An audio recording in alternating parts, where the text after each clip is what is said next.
ವೀಕ್ಷಕರೇ, ಫಿರ್ಔನ್ ಗತಿಸಿ 3300 ವರ್ಷಗಳ ನಂತರವೂ ಆತನ ಶವ ಕೊಳೆಯದೆ ಇಂದಿಗೂ ಈಜಿಪ್ಟ್ ರಾಜಧಾನಿ ಕೈರೋದ ಮ್ಯೂಸಿಯಂನಲ್ಲಿದೆ.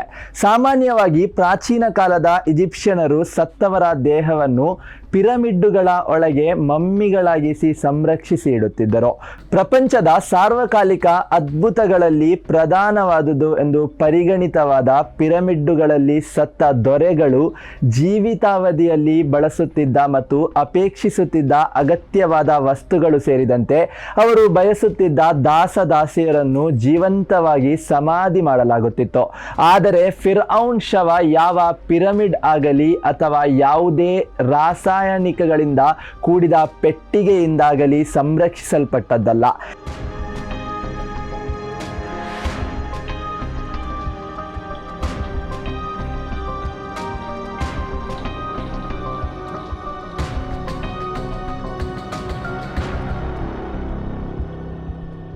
ಈ ಶವದ ಇತಿಹಾಸ, ಪತ್ತೆ, ಉದ್ದೇಶ, ಸಂಶೋಧನೆಗಳ ಹಿಂದೆ ಇಡೀ ಜಗತ್ತು ನಿಬ್ಬೆರಗಾಗುವ ವಿಚಾರಗಳಿವೆ.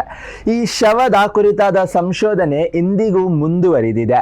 ಜಗತ್ತಿನ ಅತಿ ಹೆಚ್ಚು ಜನ ಯಾವುದಾದರೂ ಸ್ಥಳಕ್ಕೆ ಭೇಟಿ ನೀಡಿದಿದ್ದರೆ ಅದು ಈತನ ಶವ ಇಟ್ಟಿರುವ ಕೈರೋದ ಸೆಂಟ್ರಲ್ ಮ್ಯೂಸಿಯಂಗೆ. ಜಗತ್ತಿನಲ್ಲಿ ವೈಜ್ಞಾನಿಕವಾಗಿ ಮುಂದುವರಿದ ಹೆಚ್ಚು ಕಡಿಮೆ ಎಲ್ಲ ದೇಶಗಳು ಈ ಶವದ ಕುರಿತಾಗಿ ಕುತೂಹಲ ತಾಳಿ ಅಧ್ಯಯನ ನಡೆಸಿವೆ.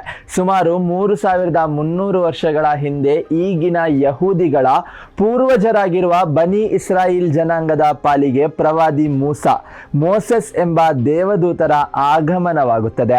ಪ್ರವಾದಿ ಮೂಸಾರವರ ಆಗಮನಕ್ಕೆ ಮುಂಚಿನ ಈಜಿಪ್ಟ್ ನಾಗರಿಕತೆ ಅತಿ ವಿಕೃತ ಮತ್ತು ವಿಲಕ್ಷಣವಾದುದು. ಗುಲಾಮಿ ಸಂಸ್ಕೃತಿ ತಾರಕದಲ್ಲಿದ್ದ ಕಾಲವದು. ಈಜಿಪ್ಟಿನ ರಾಜರುಗಳು ಈ ಬನಿ ಇಸ್ರಾಯಿಲ್ ಜನಾಂಗವನ್ನು ಗುಲಾಮರನ್ನಾಗಿ ಇರಿಸಿಕೊಂಡು ಕನಿಷ್ಠ ದರ್ಜೆಯವರನ್ನಾಗಿಸಿ ನಿರಂತರ ಶೋಷಣೆ ಮಾಡುತ್ತಿದ್ದರು. ಕತ್ತಿಯ ಹರಿತವನ್ನು ಕೂಡ ಬನಿ ಇಸ್ರಾಯಿಲ್ ಜನಾಂಗದ ಗುಲಾಮನ ತಲೆಯನ್ನು ಹಾರಿಸುವುದರ ಮೂಲಕ ಪರೀಕ್ಷಿಸಲಾಗುತ್ತಿತ್ತು. ಈಜಿಪ್ಟಿನ ಆಡಳಿತ ಪೀಠಕ್ಕೆ ಫಿರ್ಔನ್ ಎಂದು ಹೆಸರು. ಪ್ರವಾದಿ ಮೂಸಾರವರ ಕಾಲದಲ್ಲಿ ಆಡಳಿತದಲ್ಲಿದ್ದ 2ನೇ ರಮ್ಸಿಸ್ ಎಂಬ ರಾಜ ಅತಿ ಕ್ರೂರ ಮತ್ತು ಮಹಾನ್ ಜನಾಂಗವಾದಿಯಾಗಿದ್ದ. ರಾಜ ರಮ್ಸಿಸ್ ಪರಮ ನಾಸ್ತಿಕನಿದ್ದು ತಾನೇ ದೇವರು ಎಂಬುದಾಗಿ ಘೋಷಿಸಿಕೊಂಡಿದ್ದ. ಸಾರ್ವಕಾಲಿಕವಾದ ಜಗತ್ತಿನ ಪ್ರಭುತ್ವದ ಇತಿಹಾಸದಲ್ಲಿ ಅದೆಷ್ಟೋ ಜನ ರಾಜರು, ಆಡಳಿತಾಧಿಕಾರಿಗಳು ತಮ್ಮ ಸಾಮ್ರಾಜ್ಯ, ರಾಜತ್ವ, ಸೇನೆ, ಜನಾಂಗ, ಇತಿಹಾಸ, ವರ್ಣ, ವಿದ್ಯೆ, ವಿಸ್ತಾರ, ವಿಶೇಷತೆಗಳ ಮೇಲೆ ಶ್ರೇಷ್ಠತೆಯನ್ನು ಮತ್ತು ಏಕಮೇವ ಅಧಿಪತ್ಯವನ್ನು ಸಾರಿದ್ದಿದೆ. ಆದರೆ ತಾನೇ ದೇವರು ಎಂದು ಜಾಗತಿಕ ಚರಿತ್ರೆಯಲ್ಲಿ ವಿಲಕ್ಷಣವಾಗಿ ಸಾರಿದ ಕೆಲವರಲ್ಲಿ ಈ ರಮ್ಸಿಸ್ ಕೂಡ ಒಬ್ಬ. ತನ್ನ ಹುಚ್ಚಾಟ ಮತ್ತು ಅನಿಯಂತ್ರಿತವಾದ ಕಾಮ, ಕ್ರೋಧ, ಲೋಭ, ಮದ, ಮೋಹ, ಮತ್ಸರಗಳಿಂದಾಗಿ ಇಡೀ ಈಜಿಪ್ಟ್ನ ರಾಜ ಪರಂಪರೆ ಮತ್ತು ಪೀಠದ ಹೆಸರಾದ ಫಿರ್ಔನನ್ನು ಕ್ರೂರತೆಯ ಅನ್ವರ್ಥನಾಮವಾಗಿಸಿದ ಕುಖ್ಯಾತಿ ಈ ರಮ್ಸಿಸ್ನಿಗಿದೆ. ಹಾಗಾಗಿ ರಾಜ 2ನೇ ರಮ್ಸಿಸ್ನನ್ನು ಜಗತ್ತು ಅವನ ಹೆಸರಿನಿಂದ ಗುರುತಿಸದೆ ಫಿರ್ಔನ್ ಎಂಬ ಪೀಠದ ಹೆಸರಿನಿಂದಲೇ ಗುರುತಿಸತೊಡಗಿತು. 3300 ವರ್ಷಗಳ ಗತ ಇತಿಹಾಸದಲ್ಲಿ ಪ್ರವಾದಿ ಮೂಸಾರಿಗೆ ಧರ್ಮಗ್ರಂಥ ತೌರಾತ್, ಪ್ರವಾದಿ ಈಸಾರಿಗೆ ಯೇಸು ಕ್ರಿಸ್ತರಿಗೆ ಬೈಬಲ್ ಮತ್ತು ಪ್ರವಾದಿ ಮುಹಮ್ಮದರಿಗೆ ಕುರ್ಆನ್ ದೇವವಾಣಿಗಳು ಜಿಬ್ರೀಲ್ ಎಂಬ ದೇವಚರರ ಮೂಲಕ ಅವತೀರ್ಣಗೊಂಡವು. ಈ ಎಲ್ಲ ಗ್ರಂಥಗಳಲ್ಲಿ ಈ ಫಿರ್ಔನಿನ ಕ್ರೂರತ್ವದ ಉಲ್ಲೇಖವಿದೆ. ಫಿರ್ಔನ್ ತಾನೇ ದೇವರೆಂದು ತನ್ನನ್ನು ತಾನು ಕರೆದುಕೊಂಡರೂ ಜ್ಯೋತಿಷ್ಯವನ್ನು ಬಹುವಾಗಿ ನಂಬುತ್ತಿದ್ದ. ತಾನು ನಖಶಿಖಾಂತ ವಿರೋಧಿಸುತ್ತಿದ್ದ ಬನಿ ಇಸ್ರಾಯಿಲ್ ಜನಾಂಗದಲ್ಲಿ ಮಗುವೊಂದು ಹುಟ್ಟಿ ಆ ಮಗು ಮುಂದೆ ತನ್ನ ಸಾವಿಗೆ ಕಾರಣವಾಗಲಿದೆ ಎಂಬುದನ್ನು ಈತ ಕನಸಿನಲ್ಲಿ ಸೂಚ್ಯವಾಗಿ ಕಾಣುತ್ತಾನೆ. ತಾನು ರಾತ್ರಿ ಕಂಡ ಭಯಾನಕ ಕನಸಿನ ಕುರಿತು ಜ್ಯೋತಿಷಿಗಳೊಂದಿಗೆ ಚರ್ಚಿಸಿದಾಗ ಜ್ಯೋತಿಷಿಗಳು ಕೂಡ ಕಂಡ ಕನಸಿನ ಸಂಭಾವ್ಯತೆಯನ್ನು ಪುಷ್ಟೀಕರಿಸುತ್ತಾರೆ.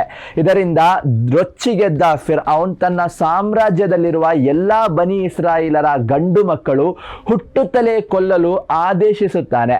ಹೀಗೆ ಸಾವಿರಾರು ಬನಿ ಇಸ್ರಾಯಿಲ್ ಜನಾಂಗದ ನವಜಾತ ಶಿಶುಗಳು ಇವನ ಕ್ರೂರತನಕ್ಕೆ ಬಲಿಯಾಗುತ್ತಾರೆ. ಆ ಕಾಲಕ್ಕೆ ಸರಿಯಾಗಿ ಬನಿ ಇಸ್ರಾಯಿಲ್ ಜನಾಂಗದಲ್ಲಿ ಪ್ರವಾದಿ ಮೂಸಾ ಹುಟ್ಟುತ್ತಾರೆ. ಮಗು ಹುಟ್ಟಿದ ಸುದ್ದಿ ತಿಳಿದರೆ ಮಗುವನ್ನು ರಾಜನ ಕಡೆಯವರು ಕೊಲ್ಲದೆ ಬಿಡಲಾರರು ಎಂದರಿತು ಮೂಸಾರ ತಾಯಿ ಒಂದು ಪೆಟ್ಟಿಗೆಯನ್ನು ತಯಾರಿಸಿ ಮಗುವನ್ನು ಅದರೊಳಗಿಟ್ಟು ನೈಲ್ ನದಿಯಲ್ಲಿ ತೇಲಬಿಡುತ್ತಾರೆ. ಅವರಿಗೆ ನಿಜವಾಗಿ ನೀರಿನಲ್ಲಿ ತೇಲುತ್ತಾ ಸಾಗುವ ಮಗು ಉಳಿಯುತ್ತದೆ ಎಂಬ ಯಾವ ಭರವಸೆಯೂ ಇರಲಿಲ್ಲ. ಆದರೆ ಅದೊಂದು ಆಯ್ಕೆ ಬಿಟ್ಟು ಆ ಹೆಣ್ಣು ಮಗಳಿಗೆ ಬೇರಾವ ಆಯ್ಕೆಯೂ ಇರಲಿಲ್ಲ. ರಣನೋವಿನ ಹೆರಿಗೆಯ ನೋವನ್ನು ಹಲ್ಲು ಕಚ್ಚಿಕೊಂಡು ಸಹಿಸಿ ಮಗುವಿಗೇನೋ ಜನ್ಮ ನೀಡಿದರು. ಆದರೆ ಜನಿಸಿದ ಮಗುವಿನ ಅಳು ನಿಯಂತ್ರಿಸುವುದು ಹೇಗೆ? ಅದರ ಗೌಪ್ಯತೆ ಹೇಗೆ ಕಾಪಾಡುವುದು? ಹುಟ್ಟಿಸಿದ ದೇವರೇ ಕಾಪಾಡಿಯಾನು ಎಂದು ನೈಲ್ ನದಿಯಲ್ಲಿ ಮಗುವನ್ನು ತೇಲಿ ಬಿಡಲಾಗುತ್ತದೆ. ಫಿರ್ಔನನ ಅರಮನೆಯ ಹಿಂಭಾಗದಲ್ಲೇ ನೈಲ್ ನದಿಯು ಹಾದು ಹೋಗುತ್ತದೆ. ಫಿರ್ಔನ್ ಕ್ರೂರನಾದರೂ ಆತನ ಹೆಂಡತಿ ಆಸಿಯಾ ಪರಮ ಸಾತ್ವಿಕ ಹೆಣ್ಣು ಮಗಳು. ಫಿರ್ಔನ್ ದಂಪತಿಗಳಿಗೆ ಮಕ್ಕಳಿರಲಿಲ್ಲ. ಹೆಂಡತಿಯ ಒತ್ತಾಯಕ್ಕೆ ಮನಿದು ನೈಲ್ ನದಿಯಲ್ಲಿ ತೇಲಿ ಬರುತ್ತಿರುವ ಆ ಮಗುವನ್ನು ಸ್ವೀಕರಿಸಲು ಫಿರ್ಔನ್ ಒಪ್ಪುತ್ತಾನೆ. ಮಕ್ಕಳಿಲ್ಲದ ತಮ್ಮ ಪಾಲಿಗೆ ಮಗುವೊಂದು ಮನೆ ಬಾಗಿಲಿಗೆ ತೇಲಿ ಬಂದಿದೆ ಎಂದು ತಿಳಿದು ಆ ಮಗುವನ್ನು ಅರಮನೆಯಲ್ಲಿಟ್ಟು ಸಾಕುತ್ತಾರೆ. ಹೀಗೆ ಫಿರ್ಔನನಿಗೆ ತನ್ನ ಮನೆಯ ಒಳಗೆ ತನ್ನ ಪಾಲಿನ ಸಾವು ಸದ್ದಿಲ್ಲದೆ ತನ್ನ ಸುಪರ್ದಿಯಲ್ಲೇ ಬೆಳೆಯುತ್ತಿರುವುದು ಮತ್ತು ಅದನ್ನು ತಾನೇ ಬೆಳೆಸುತ್ತಿರುವುದು ಗೊತ್ತೇ ಆಗಲಿಲ್ಲ. ಆತನಿನ್ನೂ ಬನಿ ಇಸ್ರಾಯೇಲರ ಮಕ್ಕಳ ಮಾರಣ ಹೋಮ ನಡೆಸುತ್ತಿದ್ದ. ಮೂಸಾ ಪ್ರಾಯ ಪ್ರಬುದ್ಧರಾಗುತ್ತಿದ್ದಂತೆ ದೇವವಾಣಿ ಅವತೀರ್ಣಗೊಳ್ಳಲು ಆರಂಭವಾಗುತ್ತದೆ. ಪ್ರವಾದಿ ಮೂಸಾರವರು ಹಲವಾರು ಜೀವಂತ ದೃಷ್ಟಾಂತಗಳನ್ನು ಪ್ರಸ್ತುತಪಡಿಸಿ ತಾವು ದೇವ ಸಂದೇಶವಾಹಕರೆಂದು ಸಾರಿದರೂ ಫಿರ್ಔನ್ ದೇವವಾಣಿಯನ್ನು ಧಿಕ್ಕರಿಸುತ್ತಾನೆ. ಮಾತ್ರವಲ್ಲ, ದಮನಿತ ಬನಿ ಇಸ್ರಾಯೇಲರ ಪರವಹಿಸಿ ಕಾರ್ಯಾಚರಿಸುತ್ತಿರುವುದಕ್ಕೆ ಪ್ರವಾದಿ ಮೂಸಾರಿಗೆ ಎಚ್ಚರಿಕೆಯನ್ನು ರವಾನಿಸುತ್ತಾನೆ. ಅರಮನೆಯಿಂದ ಹೊರದಬ್ಬುತ್ತಾನೆ. ಯಾವುದಕ್ಕೂ ಜಗ್ಗದ ಮೂಸಾರವರು ಫಿರ್ಔನನ ಅನ್ಯಾಯದ ವಿರುದ್ಧ ನಿರಂತರ ಸಮರ ಸಾರುತ್ತಾರೆ. ಇದರಿಂದ ಸಿಟ್ಟಿಗೆದ್ದ ಫಿರ್ಔನ್ ಮೂಸಾರವರನ್ನು ಕೊಲ್ಲುವ ನಿರ್ಧಾರ ಮಾಡುತ್ತಾನೆ. ದೇವವಾಣಿಯ ಮೂಲಕ ಫಿರ್ಔನನ ಗುಪ್ತ ಉದ್ದೇಶವನ್ನರಿತ ಪ್ರವಾದಿ ಮೂಸಾರವರು ದಾರಿ ತೋರುವಂತೆ ಸೃಷ್ಟಿಕರ್ತನನ್ನು ಪ್ರಾರ್ಥಿಸುತ್ತಾರೆ. 6 ಲಕ್ಷದಷ್ಟಿದ್ದ ಬನಿ ಇಸ್ರಾಯೇಲ್ ಜನಾಂಗದೊಂದಿಗೆ ರಾತ್ರಿಯ ಅಂತಿಮ ಚರಣದಲ್ಲಿ ರಾಜಧಾನಿಯಿಂದ ಹೊರನಡೆದು ಸೀನಾಯಿ ದ್ವೀಪದತ್ತ ತೆರಳುವಂತೆ ದೇವರ ಆದೇಶವಾಗುತ್ತದೆ. ಹೀಗೆ ಫಿರ್ಔನನ ಕ್ರೂರ ಹಿಂಸೆಯಿಂದ ಜರ್ಜರಿತವಾದ ಬನಿ ಇಸ್ರಾಯೇಲರು ಆ ಕಗ್ಗತ್ತಲ ರಾತ್ರಿಯಲ್ಲಿ ಈಜಿಪ್ಟನ್ನು ತೊರೆಯಲಾರಂಭಿಸುತ್ತಾರೆ. ಶತಮಾನಗಳಿಂದ ತಮ್ಮ ಗುಲಾಮಗಿರಿ ಮಾಡುತ್ತಿದ್ದ ಬನಿ ಇಸ್ರಾಯೇಲ್ ಜನಾಂಗ ದೇಶ ತೊರೆಯುತ್ತಿರುವ ಸುದ್ದಿ ತಿಳಿದ ಫಿರ್ಔನ್ ತನ್ನ ಬಲಾಢ್ಯ ಸೇನೆಯೊಂದಿಗೆ ಇವರ ಹುಡುಕಾಟ ಆರಂಭಿಸುತ್ತಾನೆ. ಸಮುದ್ರ ತೀರದಲ್ಲಿ ಬನಿ ಇಸ್ರಾಯೇಲರನ್ನು ಕಂಡು ಅವರ ಮೇಲೆ ಪ್ರಹಾರಕ್ಕೆ ಸಿದ್ಧನಾಗುವ ಹೊತ್ತಿಗೆ ಸಮುದ್ರದ ನೀರಿನ ಮೇಲೆ ಪ್ರವಾದಿ ಮೂಸಾರು ಲಾಠಿ ಬೀಸಿದಾಗ ಸಮುದ್ರದ ನೀರು ಸೀಳಿಕೊಂಡು ದೊಡ್ಡ ದಾರಿಯಾಗಿ ತೆರೆದುಕೊಳ್ಳುತ್ತದೆ.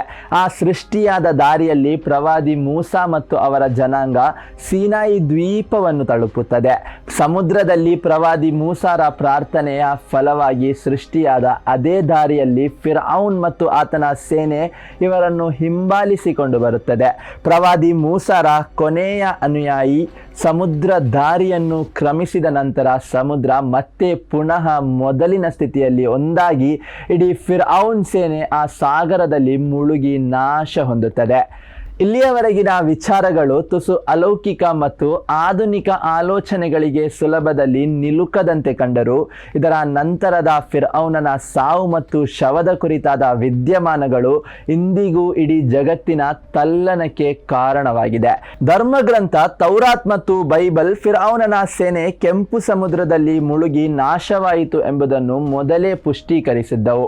ಸುಮಾರು 1400 ವರ್ಷಗಳ ಹಿಂದೆ ಪ್ರವಾದಿ ಮೊಹಮ್ಮದ್ ಸಲ್ಲಲ್ಲಾಹು ಅಲೈಹಿ ವಸಲ್ಲಂ ರವರ ಮೇಲೆ ಅವತೀರ್ಣಗೊಂಡ ಗ್ರಂಥ ಕುರ್ಆನ್ನಲ್ಲಿ ಫಿರ್ಔನನ ಕುರಿತಾಗಿ ವಿವರವಾದ ವಿಚಾರಗಳು ಉಲ್ಲೇಖವಾಗಿದ್ದು ಮಾತ್ರವಲ್ಲ, ಆತನ ಶವ, ದೈವಿಕ ಪರಿಕ್ರಮ, ಪ್ರತಿಕ್ರಿಯೆಗಳ ಪರಿಚಯಕ್ಕಾಗಿ ಮನುಕುಲಕ್ಕೆ ದೃಷ್ಟಾಂತವಾಗಿ ಸಂರಕ್ಷಿಸಿ ಇಡಲಾಗಿದೆ ಮತ್ತು ಲೋಕಾಂತ್ಯದವರೆಗೆ ಅದು ಕೊಳೆಯದೆ ಹಾಗೆಯೇ ಇರುವುದು ಎಂಬ ರಣರೋಚಕ ಮಾಹಿತಿ ಲಭ್ಯವಾಯಿತು. ಕುರ್ಆನ್ನಲ್ಲಿ ಈತನ ಶವದ ಬಗ್ಗೆ ಈ ಮಾಹಿತಿ ಇದ್ದರೂ ಧರ್ಮಗ್ರಂಥಗಳ ಕಾಲಕಾಲದ ಮಾಹಿತಿ ಮತ್ತು ಭವಿಷ್ಯದ ಉಲ್ಲೇಖಗಳ ಭಾಗವೆಂದು ತಿಳಿದು ಯಾರೂ ಅಷ್ಟು ಸಂಶೋಧನೆಗೆ ಇಳಿದಿರಲಿಲ್ಲ.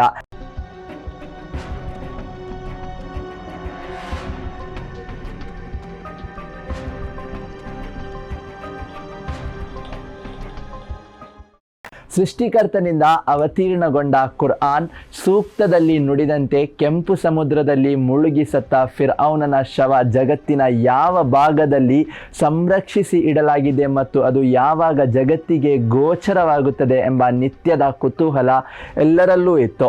ಈಜಿಪ್ಟಿನ ಇತಿಹಾಸಕಾರರು ಫಿರ್ಔನಿನ ಶವ ಕೆಂಪು ಸಮುದ್ರದಲ್ಲಿ ಮುಳುಗಿದ ಕೆಲ ದಿನಗಳ ನಂತರ ಸಮುದ್ರ ದಡದಲ್ಲಿ ಕಂಡು ಬಂದಿತ್ತು.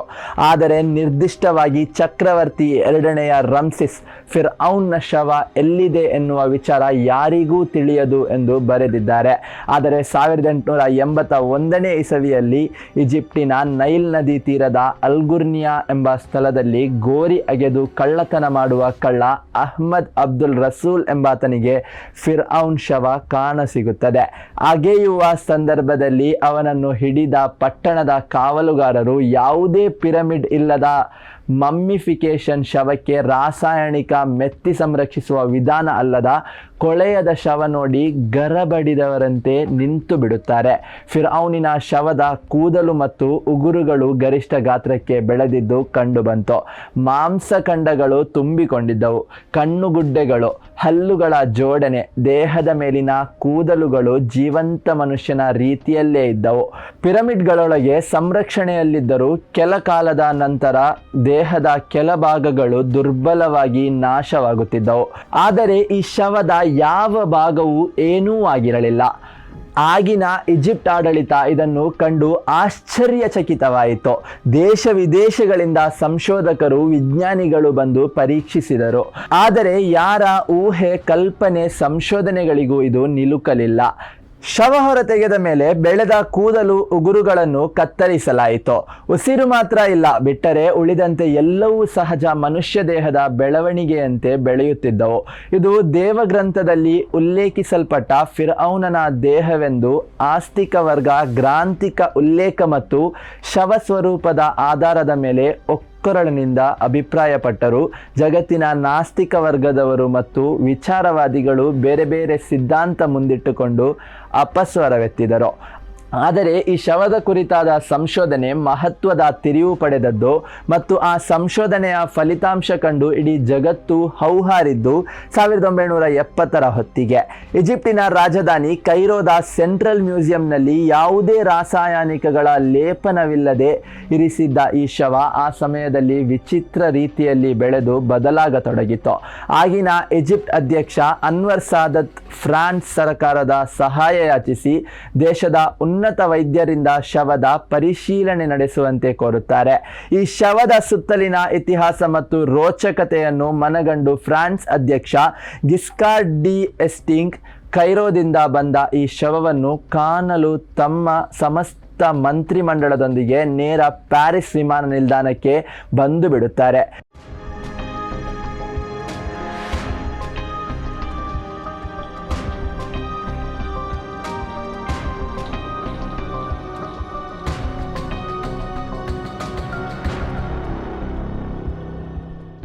ಜಗತ್ತಿನ ಕುತೂಹಲಕ್ಕೆ ಕಾರಣವಾದ ಫಿರ್ಔನನ ಈ ಶವದ ಪರೀಕ್ಷೆ ಮತ್ತು ಸಂಶೋಧನೆಗಾಗಿ ಫ್ರಾನ್ಸ್ ದೇಶದ ಅಂತಾರಾಷ್ಟ್ರೀಯ ಖ್ಯಾತಿಯ ವೈದ್ಯ ಡಾಕ್ಟರ್ ಮಾರಿಸ್ ಬುಕೈಲ್ ನೇತೃತ್ವದಲ್ಲಿ ವೈದ್ಯಕೀಯ ಮತ್ತು ಪ್ರಾಚ್ಯ ವಸ್ತು ಇಲಾಖೆಯ ಒಂದು ದೊಡ್ಡ ತಂಡವನ್ನೇ ರಚಿಸುತ್ತಾರೆ. ಡಾಕ್ಟರ್ ಮಾರಿಸ್ ಬುಕೈಲ್ ನೇತೃತ್ವದ ತಂಡದ ಸಂಶೋಧನೆ ಮುಂದುವರಿದಂತೆ ದಿನದಿನವೂ ಈ ಶವದ ಕುರಿತಾದ ಆಶ್ಚರ್ಯಕರ ಮತ್ತು ನಂಬಲಸಾಧ್ಯವಾದ ಮಾಹಿತಿಗಳು ಹೊರಬರಲಾರಂಭಿಸುತ್ತವೆ. ಶವದ ಬಹುತೇಕ ಭಾಗದಲ್ಲಿ ಸಮುದ್ರದ ಉಪ್ಪಿನ ಅಂಶ ಕಂಡುಬಂದಿದ್ದು ಇದರಿಂದಾಗಿ ಅದು ಸಮುದ್ರದಲ್ಲಿ ಮುಳುಗಿ ಸತ್ತದ್ದು ಖಚಿತವಾಗುತ್ತದೆ. ಶವದ ವಂಶಾವಳಿ ಸಂಬಂಧಿತ ಪರೀಕ್ಷೆಯಲ್ಲಿ ಈಜಿಪ್ಟಿನ ರಾಜಮನೆತನದೊಂದಿಗೆ ಇದರ ಸಂಬಂಧ ಕಂಡುಬಂದಿದ್ದು ಮತ್ತು ಈತ ರಾಜ ಎರಡನೆಯ ರಾಮ್ಸಿಸ್ ಫಿರ್ಔನ್ ಎಂಬುದು ಸಾಬೀತಾಯಿತು. ಸಾವಿನ ಕಾಲಘಟ್ಟವು ಧಾರ್ಮಿಕ ಗ್ರಂಥಗಳಲ್ಲಿ ಉಲ್ಲೇಖಿಸಿದಂತೆ ಕ್ರಿಸ್ತಪೂರ್ವ 1303ನೇ ಇಸವಿ ಎಂಬುದು ಸಂಶೋಧನೆಯಿಂದ ತಿಳಿದು ಬಂತು. ಸರಿಸುಮಾರು 3300 ವರ್ಷಗಳಲ್ಲಿ ಶವ ಕೊಳೆತಿಲ್ಲ ಮಾತ್ರವಲ್ಲ, ಸದ್ಯೋ ಭವಿಷ್ಯದಲ್ಲಿ ಕೊಳೆಯುವುದೂ ಇಲ್ಲ ಎಂದು ಅಂತಾರಾಷ್ಟ್ರೀಯ ವೈದ್ಯಕೀಯ ತಂಡ ಅಭಿಪ್ರಾಯಪಟ್ಟಿತು. ದಿನದಿನವೂ ಶವದ ಕುರಿತಾದ ಒಂದೊಂದೇ ರೋಚಕ ವಿಚಾರ ಮತ್ತು ಗ್ರಾಂಥಿಕ ಉಲ್ಲೇಖಗಳೊಂದಿಗಿನ ಸತ್ಯ ಸತ್ಯದ ಸಮೀಕರಣ ಬಯಲಾಗುತ್ತಿದ್ದಂತೆ ಜಗತ್ತು ಮಾತ್ರವಲ್ಲ, ಸ್ವತಃ ಡಾಕ್ಟರ್ ಮೌರಿಸ್ ಬುಕೈಲ್ ನೇತೃತ್ವದ ತಂಡ ನಿಬ್ಬೆರಗಾಗುತ್ತದೆ. ಅಜ್ಞಾತ ಸ್ಥಳದಲ್ಲಿದ್ದು ಯಾರೂ ನೋಡದ ಭೂಮಿಯ ಒಳಗಿದ್ದ ಈ ಶವದ ಬಗ್ಗೆ 1400 ವರ್ಷಗಳ ಹಿಂದೆ ಕುರ್ಆನ್ನಲ್ಲಿನ ನಿಖರ ಉಲ್ಲೇಖ ಅವರನ್ನು ಆಶ್ಚರ್ಯಚಕಿತಗೊಳಿಸಿತು. ಶವದ ಸಂಶೋಧನೆಯ ಕುರಿತಾದ ಅಂತಿಮ ವರದಿಯನ್ನು ಮಂಡಿಸುವ ಮುಂಚೆ ಈ ತಂಡ ಸೌದಿ ಅರೇಬಿಯಾದ ಇಸ್ಲಾಮಿಕ್ ವಿದ್ವಾಂಸರನ್ನು ಭೇಟಿಯಾಗಿ ಗ್ರಾಂಥಿಕ ಉಲ್ಲೇಖದ ನಿಖರತೆ ಮತ್ತು ವಿವರಣೆಯ ಕುರಿತು ಚರ್ಚಿಸುತ್ತದೆ. ಫಿರ್ಔನ್ ಕುರಿತಾಗಿ ವಿವರವಾದ ಕುರ್ಆನ್ ಸೂಕ್ತಗಳು ಅವತೀರ್ಣಗೊಂಡ ಸ್ಥಳಗಳನ್ನು ಸಂದರ್ಶಿಸುತ್ತಾರೆ. ನಂತರ ಈಜಿಪ್ಟಿನ ಕೆಂಪು ಸಮುದ್ರದಲ್ಲಿ ಪ್ರವಾದಿ ಮೂಸಾ ಮತ್ತು ಫಿರ್ಔನ್ ಸೇನೆ ಹಾದು ಹೋದ ನುವೈಬಾ ಎಂಬ ಸ್ಥಳವನ್ನು ಸಂದರ್ಶಿಸಿ ಖಚಿತ ನಿಲುವಿನೊಂದಿಗೆ ಫ್ರಾನ್ಸಿಗೆ ಬಂದು ತಮ್ಮ ಅಂತಿಮ ವರದಿಯಲ್ಲಿ ಇದು ದೇವಗ್ರಂಥಗಳು ಉಲ್ಲೇಖಿಸಿರುವಂತಹ ಫಿರ್ಔನನ ಶವವೆಂದು ಅಧಿಕೃತವಾಗಿ ಖಚಿತಪಡಿಸುತ್ತಾರೆ. ಡಾಕ್ಟರ್ ಮೌರಿಸ್ ಬುಕೈಲ್ ಅಂತಿಮ ವರದಿ ಮಂಡಿಸುತ್ತಿದ್ದಂತೆ ಜಗತ್ತಿನಾದ್ಯಂತ ವ್ಯಾಪಕವಾದ ಪರ ವಿರೋಧ ಚರ್ಚೆಗಳು ಆರಂಭಗೊಳ್ಳುತ್ತದೆ. ಫ್ರಾನ್ಸಿನ ಪ್ರಾಚ್ಯ ವಸ್ತು ಸಂಗ್ರಹಾಲಯದಲ್ಲಿ ಈ ಶವವನ್ನು ಇರಿಸಿಕೊಂಡು ದೇಶ ವಿದೇಶ ಪ್ರಾಜ್ಞರು, ಪಂಡಿತರು, ಸಂಶೋಧಕರು ವಿಚಾರಗಳನ್ನು ನಿರಂತರ ಮಂಡಿಸುತ್ತಾರೆ. ಅದೆಷ್ಟೋ ತರ್ಕ ಕುತರ್ಕಗಳು ವಿನಿಮಯವಾಗುತ್ತದೆ. ಜಗತ್ತಿನ ಆ ಕಾಲದ ಮಾಧ್ಯಮಗಳು ವಿಶೇಷ ವರದಿಗಳನ್ನು ಪ್ರಕಟಿಸುತ್ತವೆ. ಯಾವ ಕಾರಣಕ್ಕೂ ಫ್ರಾನ್ಸ್ ತಜ್ಞರ ವರದಿಯನ್ನು ನಂಬದ ರಷ್ಯಾ ಮತ್ತು ಸ್ವೀಡನ್ ವಿಜ್ಞಾನಿಗಳ ತಂಡ ಕೆಂಪು ಸಮುದ್ರದ ಫಿರ್ಔನ್ ಮುಳುಗಿದ ಸಾಗರ ತಳವನ್ನು ಈಜಿಪ್ಟ್ ಸರ್ಕಾರದ ಅನುಮತಿಯನ್ನು ಪಡೆದು ಸಂಶೋಧನೆ ಆರಂಭಿಸುತ್ತದೆ. ಸುದೀರ್ಘ ಶೋಧದ ನಂತರ ಸಮುದ್ರದ ಆಳದಲ್ಲಿ ಗ್ರಂಥಗಳಲ್ಲಿ ಉಲ್ಲೇಖಿಸಿದ ಸ್ಥಳಗಳಲ್ಲಿ ಭೀಕರ ಮಾರಣಹೋಮ ನಡೆದ ಖಚಿತ ಕುರುಹುಗಳು ಪತ್ತೆಯಾಗುತ್ತವೆ. ಪತ್ತೆಯಾದ ಕುರುಹುಗಳು ಮತ್ತು ವಸ್ತುಸ್ಥಿತಿಯ ಬಗ್ಗೆ ಪುಸ್ತಕಗಳು ಪ್ರಕಟವಾಗುತ್ತವೆ. ಮತ್ತೆ ವಿಶ್ವಾದ್ಯಂತ ವಿಪರೀತ ಚರ್ಚೆಗಳು ಆರಂಭಗೊಳ್ಳುತ್ತವೆ. ಕೊನೆಗೂ ಡಾಕ್ಟರ್ ಮೌರಿಸ್ ಬುಕೈಲ್ ತಂಡದ ಅಭಿಪ್ರಾಯವೇ ಲೋಕಮನ್ನಣೆಯನ್ನು ಪಡೆಯುತ್ತದೆ. ಮುಂದುವರಿದ ಡಾಕ್ಟರ್ ಮೌರಿಸ್ ಬುಕೈಲ್ ಈ ಶವ ಸಂಶೋಧನೆಯ ಆಧಾರದ ಮೇಲೆ ಧರ್ಮಗ್ರಂಥಗಳ ವೈಜ್ಞಾನಿಕ ಸಮೀಕರಣ ಮತ್ತು ವಾಸ್ತವಗಳ ಕುರಿತು the Bible, the Quran and science ಎಂಬ ವಿಶೇಷ ಮಾಹಿತಿಗಳಿಂದ ಕೂಡಿದ ಪುಸ್ತಕವನ್ನು ಪ್ರಕಟಿಸುತ್ತಾರೆ. 1-2 ದಶಕ ಜಗತ್ತಿನಾದ್ಯಂತ ಅತ್ಯಂತ ಹೆಚ್ಚು ಪ್ರಸರಣ ಕಂಡ ಪುಸ್ತಕ ಇದಾಗುತ್ತದೆ. ಇಂದಿಗೂ ಜಗತ್ತಿನ ಮೂಲೆ ಮೂಲೆಯಿಂದ ಕೈರೋದ ಮ್ಯೂಸಿಯಂ ಹೊರಗಡೆ ಫಿರ್ಔನನ ಶವ ನೋಡಲು ಲಕ್ಷಾಂತರ ಜನ ಬರುತ್ತಾರೆ. ವರ್ಷಕ್ಕೊಮ್ಮೆ ಸ್ಥಳೀಯ ವೈದ್ಯರ ತಂಡದವರು ಶವಕ್ಕೆ ಸಾಮಾನ್ಯ ಡ್ರೆಸ್ಸಿಂಗ್ ಮಾಡುತ್ತಾರೆ. 1974ರಲ್ಲಿ ಫಿರ್ಔನನ ಶವ ಫ್ರಾನ್ಸಿಗೆ ತೆಗೆದುಕೊಂಡು ಹೋಗುವಾಗ ಆತನ ಹೆಸರಲ್ಲಿ ಸಿದ್ಧಪಡಿಸಿದ ಪಾಸ್ಪೋರ್ಟ್ನಲ್ಲಿ ನಮೂದಿಸಿದ ವಿವರಗಳು ಕೂಡ ಮ್ಯೂಸಿಯಂನಲ್ಲಿ ಸರ್ವರ ಗಮನ ಸೆಳೆಯುತ್ತದೆ. ಜಗತ್ತಿನ ಸಜೀವ ಚರಿತ್ರೆಯಲ್ಲಿ ಕಾಲಕಾಲಕ್ಕೆ ಬಹಳಷ್ಟು ಜನ ಸರ್ವಕಾಲಕ್ಕೂ ಹಲವಾರು ಕಾರಣಗಳಿಂದ ಸ್ಮರಣೀಯರಾಗಿದ್ದಾರೆ. ಆದರೆ ತನ್ನ ನಿರ್ಜೀವ ಉಪಸ್ಥಿತಿಯ ಮೂಲಕ ಜಗತ್ತಿನಲ್ಲಿ ಫಿರ್ಔನ್ ಸೃಷ್ಟಿಸಿದಷ್ಟು ಸಂಚಲನ ಸಾರ್ವಕಾಲಿಕವಾದ ಜಾಗತಿಕ ಇತಿಹಾಸದಲ್ಲಿ ಬೇರಾರೂ ಸೃಷ್ಟಿಸಿಲ್ಲ. ಪ್ರತಿಯೊಂದು ವಿಚಾರಕ್ಕೂ ಪರ ವಿರೋಧ ಅಭಿಪ್ರಾಯ ಇದ್ದೇ ಇರುತ್ತದೆ. ಈ ಜಗತ್ತಿನಲ್ಲಿ ಸರ್ವಸಮ್ಮತವಾಗಿ ಮಾನ್ಯತೆ ಮನ್ನಣೆ ಪಡೆದ ವ್ಯಕ್ತಿ ಮತ್ತು ವಿಚಾರಗಳನ್ನು ಕಾಲವು ಎಂದೂ ಕಂಡಿಲ್ಲ, ಕಾಣುವುದೂ ಇಲ್ಲ. ದೈವಿಕ ಇರುವಿಕೆ, ಅಂತರಂಗದ ಸ್ಪಂದನ ಮತ್ತು ಬಹಿರಂಗದ ವಿವೇಕಪೂರ್ಣ ಸ್ಪರ್ಶ, ವಾಸ್ತವ ವಿವೇಚನೆಗಳಿಂದ ಹೆಚ್ಚು ಕಾಣುತ್ತೇವೆ. ದೇವರನ್ನು ಮತ್ತು ದೇವಾಂಶ ಸಂಭೂತರನ್ನು ಯಾರೂ ಪುಕ್ಕಟೆ ಪುರಸ್ಕರಿಸುವುದಿಲ್ಲ. ದೇವ ಮತ್ತು ಭಕ್ತ ಸಂಬಂಧದಲ್ಲಿ ಭಕ್ತನ ಸಂಬಂಧ ಅಪ್ಪಟ ವ್ಯಾವಹಾರಿಕ. ಭಕ್ತಿಯ ಅಭಿವ್ಯಕ್ತಿಯು ಭಯ ಮತ್ತು ಲಾಲಸೆಗಳಿಂದ ಹೆಚ್ಚು ಪ್ರಸ್ತುತಿಯಾಗುವಂಥದ್ದು. ದೇವರ ಅಸ್ತಿತ್ವ ಮತ್ತು ಪ್ರಭಾವದ ಅನುಪಸ್ಥಿತಿಯ ಸಣ್ಣ ಸುಳಿವು ದೊರೆತರೂ ಈ ಜಗತ್ತು ದಾನವ ಸಾಮ್ರಾಜ್ಯವಾಗುವುದು ಖಚಿತ. ಆಸ್ತಿಕ ನಂಬಿಕೆಯ ಪ್ರಬಲ ಅಸ್ತಿತ್ವವು ಧರೆಯ ಮೇಲೆ ದೃಷ್ಟಾಂತಗಳ ರೂಪದಲ್ಲಿರುವುದರಿಂದ ಲೋಕದಲ್ಲಿ ಬದುಕಲು ಅರಿತವರಿಗೆ ಬದುಕುವ ಅವಕಾಶ ಇಂದಿಗೂ ಇದೆ. ಫಿರ್ಔನ್ ಒಂದಿಡೀ ಜನಾಂಗವನ್ನು ಗುಲಾಮರನ್ನಾಗಿಸಿ ನಾನಾ ಚಿತ್ರಹಿಂಸೆ ನೀಡಿದ. ಅವರಿಗೆ ಬದುಕಿನ ಅವಕಾಶವನ್ನೇ ನೀಡಲಿಲ್ಲ. ಮರ್ದಿತರು ಹೇಗೋ ಬೋರ್ಗರೆವ ಸಾಗರದ ನೀರಿನಲ್ಲೂ ದಾರಿ ಮಾಡಿಕೊಂಡು ಹೋದರು. ಮದದಿಂದ ಮೆರೆದವನು ಮಾತ್ರ ತನ್ನ ಪೀಠ ಪರಂಪರೆ ಬದುಕು ಸಾವಿಗೆ ಕುಖ್ಯಾತಿಯನ್ನು ತಂದುಕೊಂಡ. ಪ್ರತಿಯೊಬ್ಬರ ಮೊದಲ ಶತ್ರು ಒಳಗಿರುವ ಅರಿಷಡ್ವರ್ಗಗಳ ಅಧಿಕ್ಯವೇ. ಫಿರ್ಔನನದ್ದು ಮೊದಲ ಶತ್ರು ಮನದೊಳಗಿನ ಈ ಅರಿಷಡ್ವರ್ಗಗಳ ಅಧಿಕ್ಯವೇ ಆಗಿತ್ತು. ಕೊನೆಯ ಶತ್ರು ಆತನ ಮನೆಯೊಳಗಿನ ಮಗುವೇ ಆಯಿತು. ಬದುಕು ಒಂದು ಅಪರೂಪದ ಅವಕಾಶ. ಅದನ್ನು ಅರಿಯದೆ ಅವಾಂತರವಾಗಿಸಿಕೊಂಡರೆ ಅಂತಿಮವಾಗಿ ಅದು ದುರ್ಗತಿಯೇ ಆಗುವುದು. ಈ ಬದುಕಿನ ನೀತಿ ಸಂಹಿತೆ ಪಥಪಾತ್ರಗಳನ್ನು ಪ್ರತಿಯೊಬ್ಬರಿಗೆ ಪ್ರತಿ ಕಾಲದಲ್ಲೂ ಪರಿಚಯಿಸಿದ್ದು ಧರ್ಮವೇ. ಹಳತನ್ನೆಲ್ಲ ಹೇಸಿಗೆಯಂತೆ ಕಾಣುವ ನಮಗೆ ಇರುವ ಒಂದು ಧರ್ಮ ಹತ್ತಾರಾಗಿ ಕಂಡಿದ್ದರಲ್ಲಿ ಆಶ್ಚರ್ಯವೇನಿಲ್ಲ. ಕಾಲಕ್ರಮೇಣ ಧರ್ಮವೆಂದರೆ ಏನು, ದೇವರೆಂದರೆ ಯಾರು ಎಂದು ಎಲ್ಲರೂ ಕೇಳುವ ಕಾಲಕ್ಕಿಂತ ಈ ಕಾಲವೇ ಲೇಸು. ಫಿರ್ಔನನ ಮೃತ ಶರೀರ ನೋಡಿ ನಮ್ಮ ಜೀವಂತ ಶರೀರ ಕಲಿಯುವುದು ಬಹಳಷ್ಟಿದೆ. ಫಿರ್ಔನನ ಮೃತ ಶರೀರದ ವಿಚಾರಗಳನ್ನು ನಿಖರವಾಗಿ ಹೇಳಿದ ಧರ್ಮ ಗ್ರಂಥಗಳು ಅಂತಹ ಧರ್ಮ ದೇವರನ್ನು ಸಾರ್ವತ್ರಿಕವಾಗಿ ಪ್ರಶ್ನಿಸುವ ಕಾಲ ಸದ್ಯೋ ಭವಿಷ್ಯದಲ್ಲಿ ಬರುವ ಸುಳಿವನ್ನು ಮಾತ್ರವಲ್ಲ, ಅದುವೇ ಮನುಕುಲದ ಅಂತ್ಯಕಾಲವೆಂದು ಹೇಳಿವೆ.